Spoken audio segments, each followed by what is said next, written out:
Alright, so I assume at this point you have answered all the questions, and don't worry, you might get it right, you may not get it right, it's okay. I think the main thing is start thinking about these definitions, start thinking about why you are doing this course, and again, it tells a little bit of what's your expectation. And if you look at web and network analytics, it's no matter new or old topic that you care about, I think one thing that I would like to begin and motivate you is web and network, they are great sources of data, right? When we want to do analytics, we can't do it if we do not have data. And in these two areas, web, network, you really can get a lot of data at this point. And the more important thing is often we have more data than we can analyze and understand.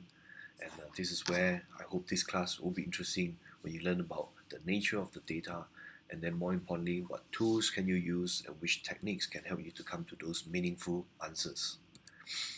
One thing that we will kind of tell you, okay, and is how this research process is normally carried out. You can see here, if you look at this, and especially if you look at the book, um, the author explained that there are mainly two ways of research. Research here means where you get your data from and how you're going to collect them. You can see here, you can do sampling, you can do data collection, you can do data preparation. This is how you can actually use it. Let me turn on the pointer, right? And primary research are usually places where you go to, collect from people. You um, go to the source of data that you can directly use this data, okay, and then now you're going to do something about it, right? So that's where you measure from this place. But something that you might not know is there are also the secondary research where the data are not directly available. Okay, it's not just getting something from a database, and so on. That's where you need to do a secondary research.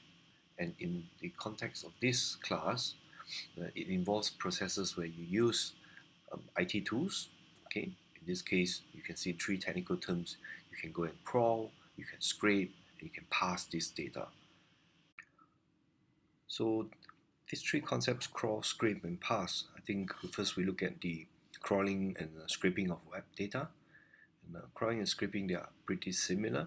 Usually they refer to scripts or tools you can write, programs that you can deploy to go to the HTTP, to the website, right, and start extracting data that you are interested in. Okay, this is an example for if you want to um, pay attention to a certain hashtag on Twitter, right? You can of course do it manually, 24/7. Look at the hashtag, copy and paste, and put them to a certain database. But why should you do that manually? Well, you can actually use a web tool, right, or scripts that you can write. For example, using R or Python to automate this process, and therefore that script will talk to the API of the service, for example, Twitter or Facebook, and now bring in all the relevant data, put under some hashtag or belong to a certain user, so that now with this extracted data, you can now perform, specific tasks on it. And crawling and scraping, they are two rather similar concepts. And for that, I have a website that you might want to refer to. Online, there are lots of information that compare them. So please refer to this URL, right? Look at it. And this is the site that you will see here.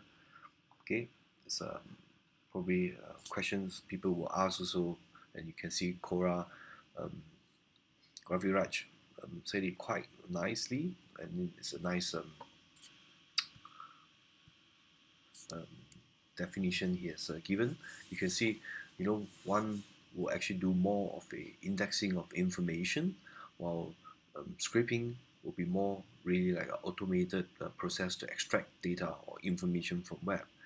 And if you look at the more elaborated answer, you can see crawling will usually go through websites and links and try to, build more generic information and picture about information you're looking for. Let's say structure, information, how things are linked from one another. and that's why you can see search engine will use that to know more about where what information is. Scraping will again, have the same kind of nature of automated way to extract information, but scrapers do more than just indexing, collecting the generic information. Scraping will go into specific part, of the data that you will look for certain context. For example, you're looking for news article that has a certain keywords that you want to then now extract them for the purpose of building a certain text corpus, right? These are ways you can actually deploy a scraping tool to go into and look for it. So there are a few scenarios mentioned here. You can see price scraping, content scraping, or even classified listing. These are just some example, that you can actually look into. And these are tools being deployed now very commonly because web, as I said, has rich information, and human can't be, doing the manual scraping all the time. And this is where we deploy such IT tools to help you to do the job. So coming back to this content here, let me change. So no matter it's a data that has been provided, in form of a usable database or process that you have to first perform the collection, the extraction of data from um, web or network, there all will come under the concept of measurement. That's where you acquire data from two different types of sources.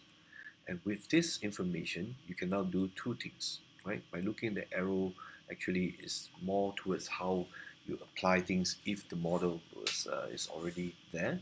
But usually this measurement, the data that you have collected, you can have an indirect line here, okay, to build models you want. We will go into that also in later of the class. But once you have the models, that's when the measured data together with model, you can do a task called prediction. Okay, think about how we as human can also make hopefully clever prediction. Um, if you have past experience about something, for example, there's a pothole, on the road that you pass by every day, and you keep, falling for the first few times. I think as you visit this route and you see the pothole again, your past experience should be able to tell you more about, hey, there's a pothole, I'm going to avoid it, right? That's where you're going to predict. Okay, in a way, it's not really prediction, but you can actually use the model to tell, okay, this is where people may fall, and therefore you want to avoid it. Now, coming back more to the information, that we will be more interested. Imagine if you are interested to know things about trend of a certain currency, right? You can now scrape for this information. Write a script and pay attention to changes in the currency market. And by collecting enough data, you can now apply techniques like linear regression and say, please understand or analyze the um, currency fluctuation changes throughout the last 6 months. And based on that, you now use the tool, algorithm like linear regression and say, can we predict now what will happen next week, next month to come? Can I actually use this, past information that I have, let's say US dollar to ringgit, and then say, good, next month is a good time, to buy more US dollar or not. That exact process, 6 months data that you have, you build model, and now you collect latest data, maybe for the last 1 week, and how now with the model you want to predict whether in the next weeks to come will this information go up or down. If you don't want to look at money, you can say, how about weather information? Like I want to go to, Korea for holiday or study trip, and I would like to know whether it will be colder or warmer at this part. And if you can collect information from web, maybe weather.com, where you can see the data for last, months or years actually, right? And now use the right technique, and then you will analyze and say, good, by looking at this data trend, maybe next few days the temperature will go up or down, and that's how you want to make prediction, right? So coming back, just to conclude before I lose you, in this subject we are really talking about data that we can collect from web and network sources, right? Things that you have in the internet that you can now collect them and use that as data to build models, and later also to collect data to now test against the model to come to the prediction. That's where you can do analysis, predictive modeling, and of course with the prediction you would like to test whether how accurate this process is. Okay, so just to give you some picture of how you can apply them, you can look at this website. Let me go.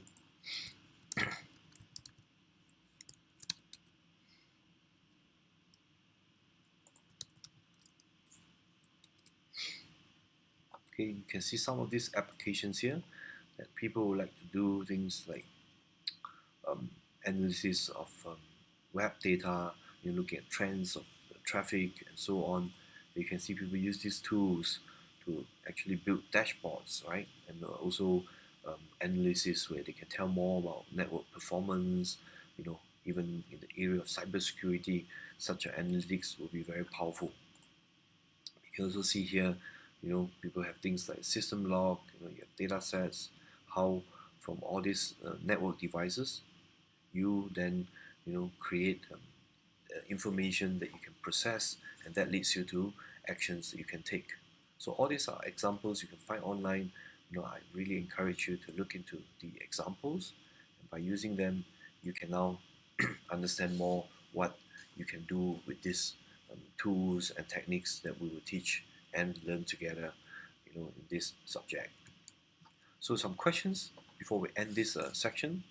Okay, um, what can you do here? I think there are a few things you can look into. First, you have a website design and user behavior. That's something very important, right? You can look at network path and communication. You can also look at communities and influence, okay, through, let's say, social network and so on.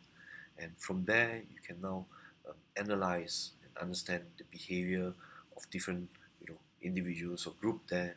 And of course, you want to know more about the network. And this network here is no longer just um, the physical computer network. You can even talk about human network, right? How is one person connected to the others? And these are also things you would like to look into, right? So we'll go through quickly. I'm not going to read through, but you can see these are the more detailed breakdown of the questions.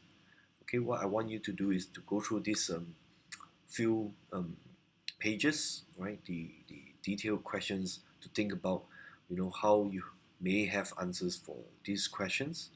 For example, who are the users? How do they use them? And with these questions, you ask yourself, can I really use a IT um, tool, right, or technique in order to find out these answers? How do we gather information? How do we find out structures? How do we perform analysis? Might not get it right, you may get it right, it doesn't matter. Think about it, right? In the area of website design and user behavior, what are information that you can do, through the knowledge you gain from this class. You can also ask, how about network paths and communication, what are things I can look for it. And now look at communities, can you actually find out who is most important, right, in a group? Who influence other people more than the others, who can be a leader, are these things we can discover. Think about it. And you look at behavior. Will people buy a product?